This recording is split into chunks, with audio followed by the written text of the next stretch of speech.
Hostele ulaştım arkadaşlar. Bu benim ilk günüm. İlk günüm olduğu için çalışma dediler. Benim canıma minnet zaten. Şimdi yemek yemeye gidiyorum.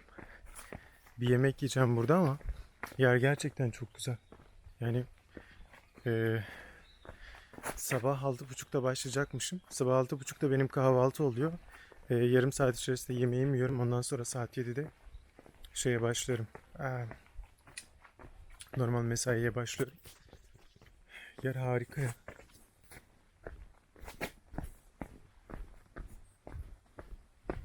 Bütün her taraf böyle arkadaşlar. Kalacağınız yerler falan da böyle yerler. Şeyi görüyorsunuz zaten. Kulübe gibi falan. Tamamıyla doğal yani şeyi yok. Evler böyle. Çok da güzel yapmışlar.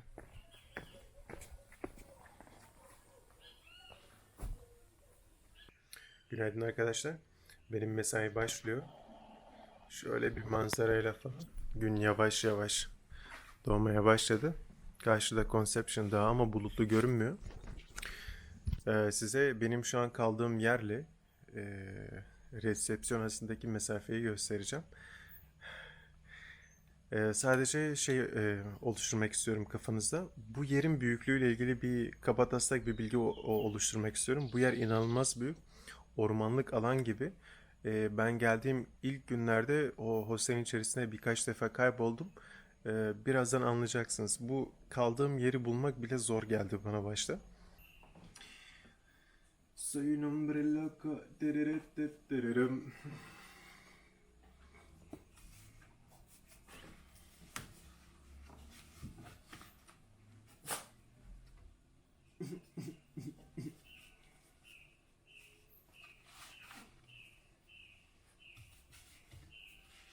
¿Qué haces? ¿Qué haces?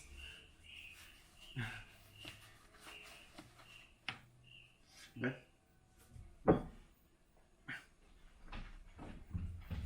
Chiquitos.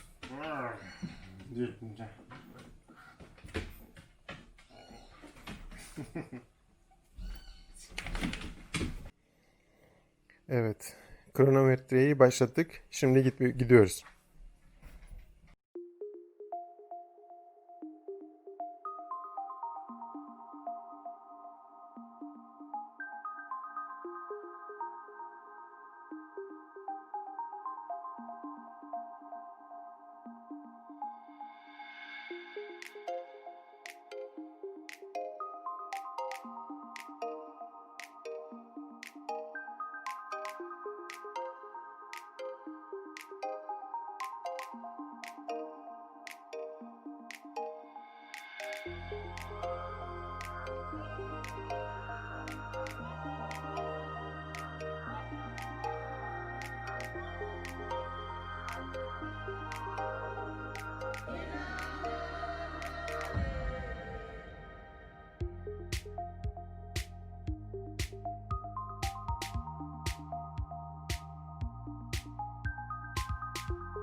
Ve ulaştık arkadaşlar. Tam 6 dakika. Wow. 6 dakika 15 saniyeye yakın bir zaman alıyor.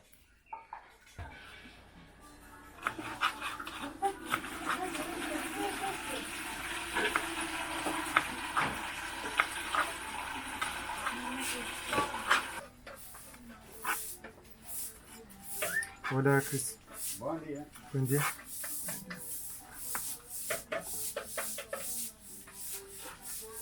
Are eating.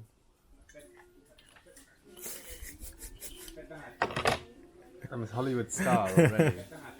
Yeah. Did you make this yourself? Yeah. Where was the tomatoes? No, I just asked because it looks kind of like a breakfast from here, but not. Styled and designed in the Zopilate image. So when are you leaving today?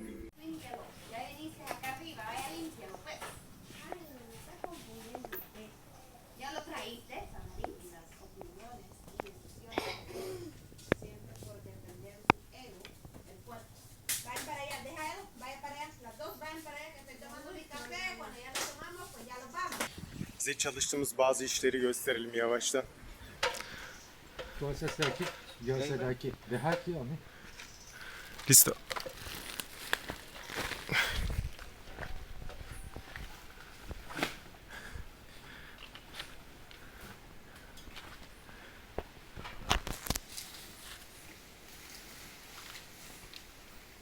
Yo tengo que hacer mi carro como que hace mucha fuerza.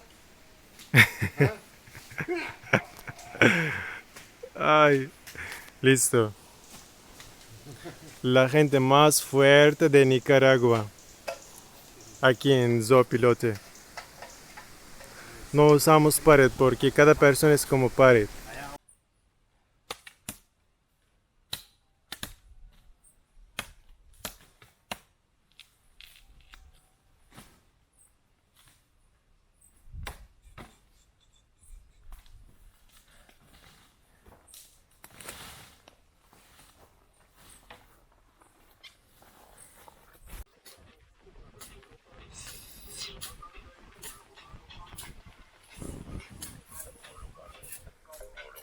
Beautiful.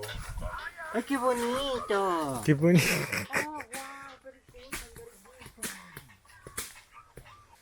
Bu ülkede arkadaşlar bel kullanılmıyor böyle. Kürek kullanılmıyor. Onun yerine makana diye bir şey kullanılıyor. Şöyle göstereyim size.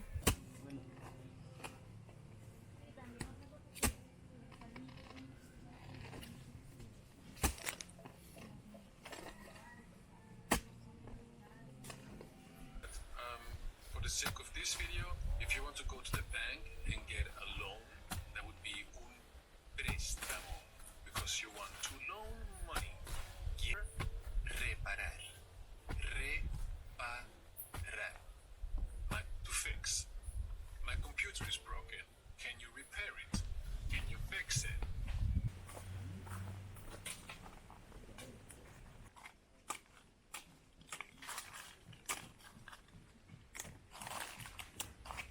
O sea que agitado o alterado. High. Alto.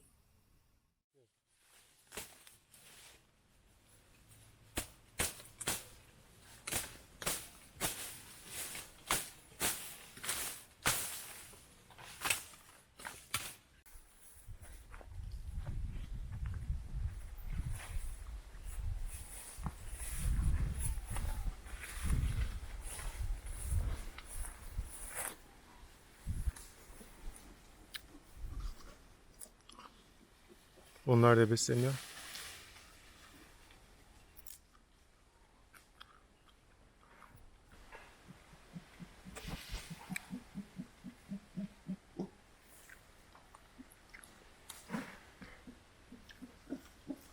Hı hı.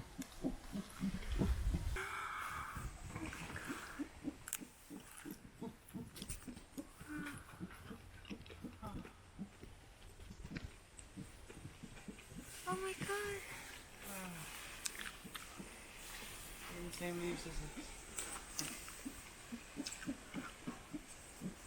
He is eating moringa.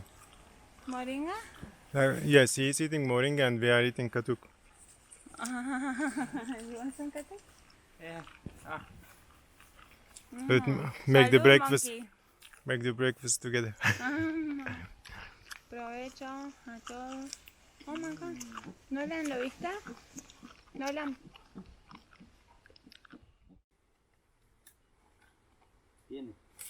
Bueno. Rico, ¿verdad?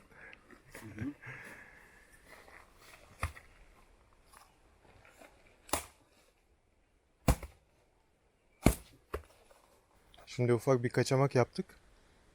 Hindistan cevizi topladık ağaçlardan. Suyunu içtik. Şey kaldı sadece. İçindeki Hindistan cevizini yemek kaldı. Sabahın 9'u. Maymunlardan sonra kokonat keyfi. Arkadaşlar Zoopilote'de kalırken benim en çok zorlandığım konuyu göstereyim size. En çok zorlandığım şey şu oldu. Tuvaletler. Şimdi normal bir tuvalete doğru ilerliyoruz. Bu normal bir tuvalet. Şurada açalım. Açtık. Tuvalet bu arkadaşlar. Su yok.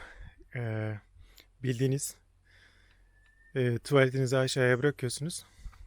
Bıraktıktan bir de tuvalet kağıdı var. Ne için kullanıldığını biliyorsunuz zaten. Şimdi işin püf noktası şu. Tuvaletinizi yaptıktan sonra buradaki pirinç kabuğunu içeri atıyorsunuz. Tuvaletinizin yaptıktan sonra içeriye boşaltıyorsunuz işte. Küçük tuvaletinizi yani işeyecekseniz tuvalette yapmıyorsunuz. Herhangi bir yerde yapabilirsiniz. Yani nerede? İstediğiniz yerde hiç fark etmez. Şurada mesela pantolonu indirip herhangi bir yerde şurada tuvaletinizi yapabilirsiniz. Hatta zaten birazdan göstereceğim size. Mümkünse diyor küçük tuvaletinizi dışarıda yapın. Yani tuvaletin içerisinde değil de dışarıda. Gübre olarak kullanılıyor. Tuvaletinizle beraber hani attınız ya pirinç kabuğunu. Burada birikiyor bunlar. Belirli bir seviyeye ulaştıktan sonra burası dolduktan sonra bu alınacak arkadaşlar. Yani dışkı artı işte pirinç kabukları yaklaşık alınacak, buradan 2 sene bekletilecek. 2 senenin sonunda gübre için kullanılacak. Pilotu böyle bir arkadaşlar, %100 doğal. Kimyasal madde falan kullanılmıyor. Zaten burada satılan yiyecek içecekler de doğal şeyler. Kimyasal yok yani, kola bulamazsınız ya da asidik içecekler bulamazsınız. Her şey doğal. Gördüğünüz gibi şuradaki ağaçlardan, muzlardan falan besinler üretiliyor. Bir sürü yaprak ağaç, papaya ağaçları. Tamamıyla doğal. Ama tuvaletler konusu gerçekten beni çok zorlayan bir konu oldu. İlk geldiğimde hani su arıyorsunuz. Ben hemen her tuvaletimi yaptıktan sonra arkadaşlar duş alıyorum. Alışkanlık. Şunu da göstereyim size arkadaşlar. Burada bir de sadece insan tezeyi kullanmıyor. Aynı zamanda insan sidiği de kullanılıyor. Şuna bakın mesela. İnsan sidiği bu. İnsan sidiğini böyle 2 tane kovanın içerisinde bölüyoruz. Ondan sonra bu ne kadar, yaklaşık bir 2,5-3 litre herhalde. Şu yaklaşık bir 3 litre.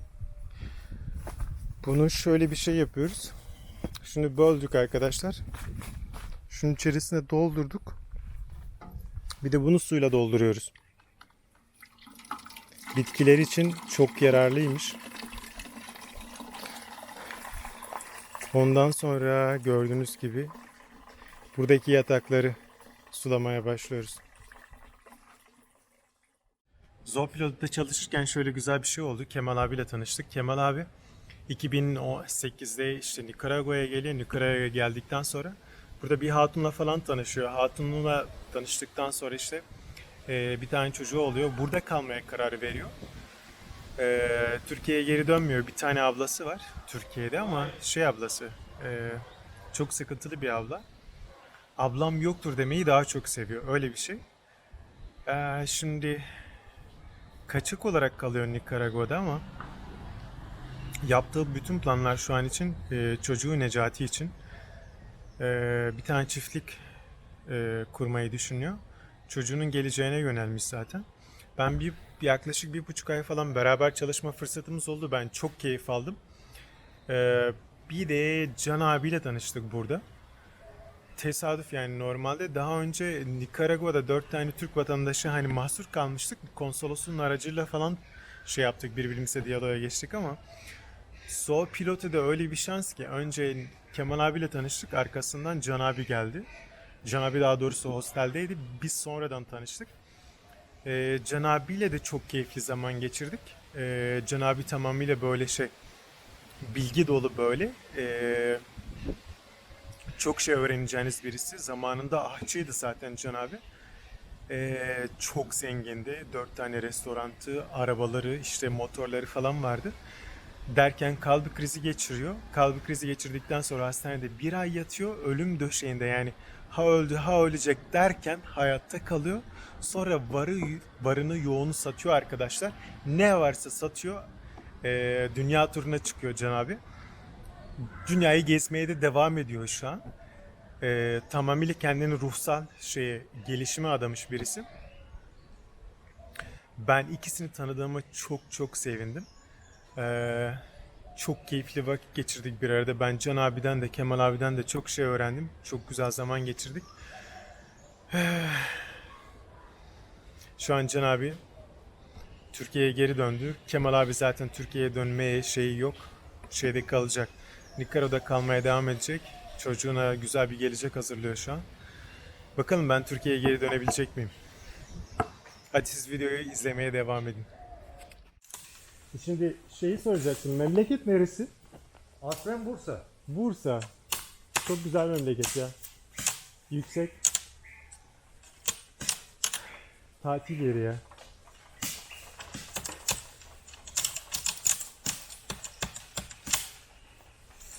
Peki ilk burası mı oldu? Nikaragua mı oldu? Yurt dışı olarak mı? Evet. Evet. Ondan sonra Nikaragua'dan sonra Ya Guatemala'ya falan gittim de Orta Amerika'ya. ha Honduras, El Salvador, Hı hı. Meksika belki. Yok, Meksika'ya gidemedim işte. Vize problemi vardı demiştim ya. Ha evet. Çok güzel bir şey. Ondan sonra asıl benim buraya geliş sebeplerinden bir tanesi biri de şeydi, Meksika'ya gitmekti zaten. Çok güzel bir şey ya. Ama şimdi de işte bu kriz falan başladı. Oğlan var. Pandemi değil mi? Aynen. Belki hani daha sonra oğlanı da alıp yanıma oğlanla beraber. Belki. Yani bilmiyorum, annesi. Bu ülke çok şey ülkesi değil ya. Fırsat ülkesi değil. Aslında hani ne bileyim ya, buradan gidilebilir gibi geliyor bana. Yani Aslında Yücel, tam tersi. tam tersi. Ya burada benim en çok gördüğüm mevzu şu oluyor. Bu Avrupalı kızlar falan, hatunlar genelde çok fazla ilgiye alışkın değiller ya. Burada erkekler özellikle San Juan'da falan inanılmazlar abi. Hatun ya siktir git falan diyor. Hala çocuk şey diyor. Ama gözlerin çok güzel falan. Ya. Bu kadar ilgi karşısında Hı hı. genelde böyle manyaklaşıyor kızlar da. Değil mi? Bizim... Aşık oluyorlar falan. Alıyorlar götürüyorlar. Aha. Ama alıyorlar götürüyorlar, ne oluyor biliyor musun? Nedir? Şimdi Nikaragua'da o çocuğun birasını, sigarasını falan karşılamak sorun değil. Çok ucuz. Çünkü ucuz yemeği bilmem nesi. Aynen. Ama atıyorum Almanya'ya götürüyor mesela veya Oo. Fransa'ya, her neyse. Eleman orada da aynı devam. Çalışmak yok. Bir şey yok. Hatun bakacak bana Ha. zaten. Hatun da diyor çalışmalış falan. Ama oluyor bir ay, oluyor 2 ay, oluyor 3 ay. Hatun en sonunda şey diyor. "Hadi sen ufaktan yol aç. Sen bavulu topla." Ha.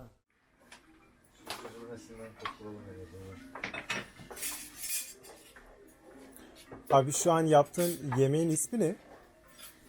Karma karışık. Güzel görünüyor.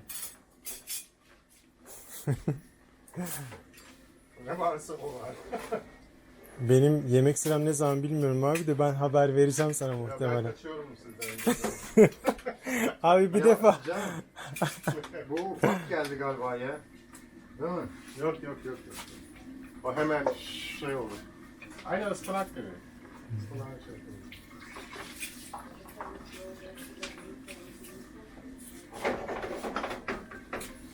Tuz. Sağ.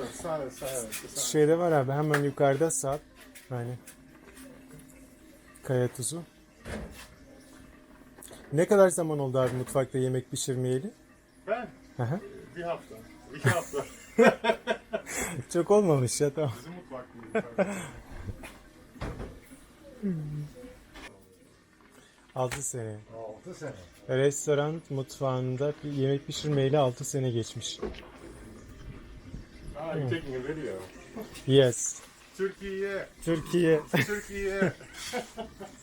Şimdi bunu koyalım mı hemen yoksa bekleyeyim mi? Koy koy koy. Those are beautiful.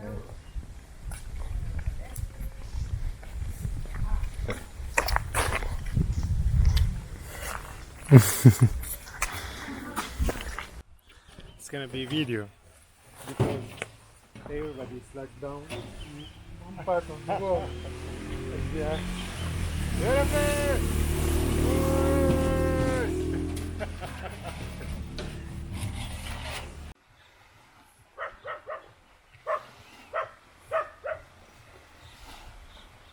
Wow man, so fucking good. Şimdi beni daha önce hiç akrep sokmamıştı. Akrep sizi sokunca bakın neler oluyor. Bugün karşılaştığım sahne. Bir tane akrep. So bro, how do you feel after being stung 3 times Okay. by I'm one gonna scorpion? I'm gonna talk Turkish. Yes. Okay. Arkadaşlar ilk defa Scorpion, what is in Turkish? Scorpion. Ben ne benim? Bir akrep tarafından ısırıldım. İlk defa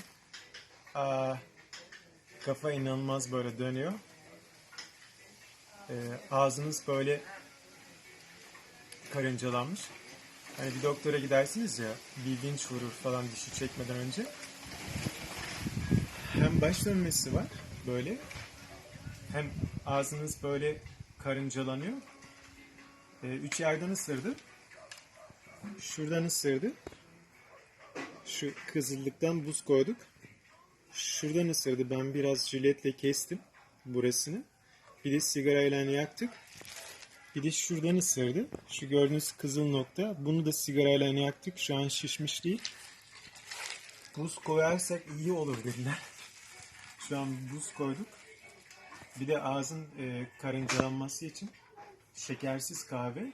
Şekersiz kahve verdiler. Bunu ağzıma alıyorum. Çalkalıyorum ağzıma. Döküyorum. Hareketsiz kalmanız lazım. Hareketiniz ne kadar çok olursa başınız o kadar çok dönüyor. Ağzınız o kadar çok karıncalanıyor. Konuşmakta bile zorluk çekebilirsiniz belirli bir zamandan sonra. Şimdi bu akrep sokması 2 saatle kaç demiştin canavar? 24 saat mi? Olabilir. 24 saate kadar. 24 saate kadar böyle baş dönmesi artı bu sokulan yer şişecek daha. Şu an şişmedi.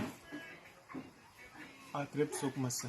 Pants pijamanın içerisinde çıktı biliyor musunuz? Tam pijamayı giydim, spora giydim. Can abi yanına geliyordum.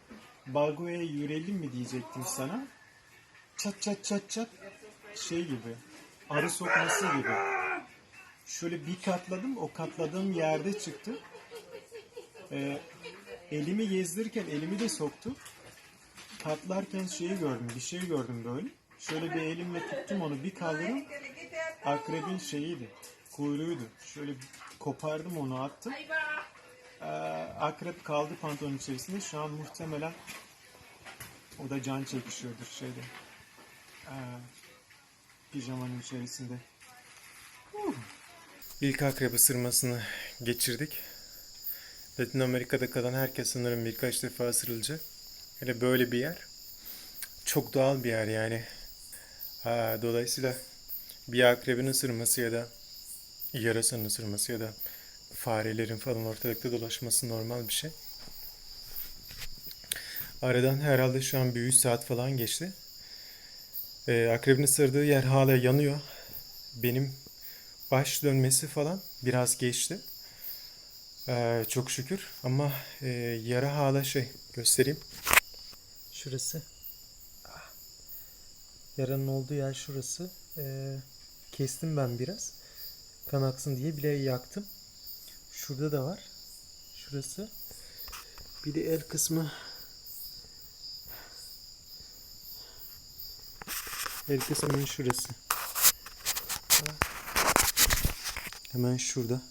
Parmağımın ucunun olduğu yerde ama yaktım burasını. İyi geldi. Yakmak bir çözümmüş arkadaşlar. Bunu da yeni öğrendik. şu yarın şişeceğini söylediler. Bakalım yarın nasıl olacak. Neyse bugün atlattık. Bugün hayatta kaldık. Ama nasıl çıktı pantolondan ya pijamadan? Bir bilseniz sanki arı sokması gibi. Sokuyor. 2 defa soktu. Katladım ben. Elimle falan yoklarken elimi de soktu. Allah'tan pijamaya sıkıştı. Katlarken pijamaya sıkıştı. Yoksa sokmaya devam edecekti. Bu da bir ders yani. Ayakkabıyı giymeden önce, yatağa girmeden önce giyeceğim pantolon, şort, çorap bile bakmak lazım aslında. Akrep ısırmasının 2. günü arkadaşlar. Bir sonraki gün daha doğrusu. Bir şeyim kalmadı. Ağrısı sızısı da yok. Ama ağzım karıncalanmaya devam ediyor. Hafif bir baş dönmesi var ama çok hafif. Yani hiç rahatsız edici falan değil. Şimdi birazdan ceketi giyeceğim. Zaten bu elbiseleri giymeden önce de iyice bir kontrol ettim. Yani şimdi yoğurdu üfleyerek içmeye başladık. Gayet kendimi iyi hissediyorum. Birazdan bugün benim iş günü. Birazdan çalışmaya geçeceğim. Bu da bizim arkadaşlar uğurlamaya gelmiş beni.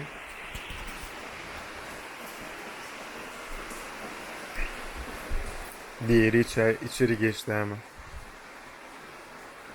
¿Qué pasó?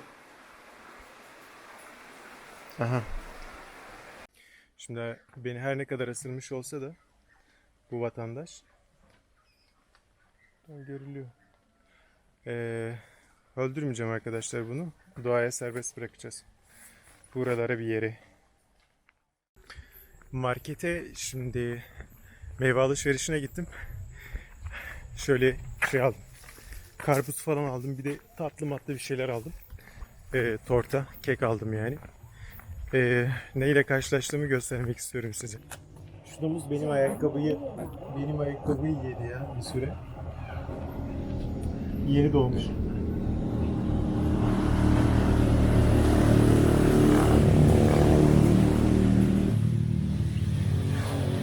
Benim ayakkabı yiyor hala. Çok küçük ya. Şimdi benim ayak kadar. Ay. Chica.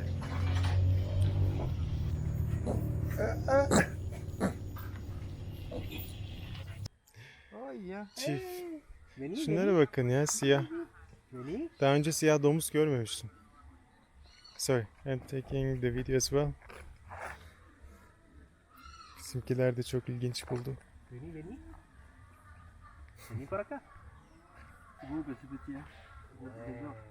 Moi, quand j'étais petit.